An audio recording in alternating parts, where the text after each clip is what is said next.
বাংলা নিউজে স্বাগত। আজকের ওয়েদার আপডেট নিয়ে আপনাদের সঙ্গে আমি দিনেশ। রাত পোহালে পিতৃপক্ষের শেষ, দেবী পক্ষের সূচনা। তবে আজ আলিপুর আবহাওয়া দপ্তর কি বলছে? আজকের ওয়েদার আপডেট। দক্ষিণবঙ্গের আবহাওয়া মূলত মেঘলা থেকে বৃষ্টিময় থাকবে। আলিপুর আবহাওয়া দপ্তরের পূর্বাভাস অনুযায়ী কলকাতা, হাওড়া, হুগলি, উত্তর ও দক্ষিণ 24 পরগনা, পূর্ব ও পশ্চিম মেদিনীপুর, বর্ধমান, নদিয়া, বীরভূম জেলায় হালকা থেকে মাঝারি বৃষ্টিপাতের সম্ভাবনা রয়েছে। কলকাতায় দিনের সর্বোচ্চ তাপমাত্রা 31 থেকে 33 ডিগ্রি সেলসিয়াস, রাতের তাপমাত্রা 25 থেকে 27 ডিগ্রি সেলসিয়াসের মধ্যে থাকবে।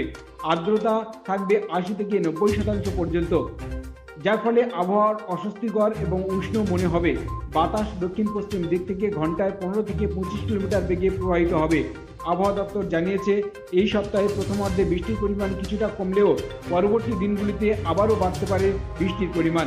মৌসুমী বায়ুর প্রভাবে সেপ্টেম্বর মাসে রাজ্যে গড়ে 20 দিনে বেশি বৃষ্টির দিন থাকলেও গড় বৃষ্টি 290 মিলিমিটারের উপরে।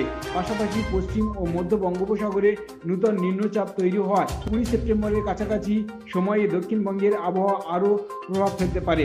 ফলে আজ কলকাতা সহ দক্ষিণবঙ্গ জুড়ে হালকা থেকে মাঝারি বৃষ্টি হতে পারে বলে জানিয়েছে আলিপুর আবহাওয়া দপ্তর।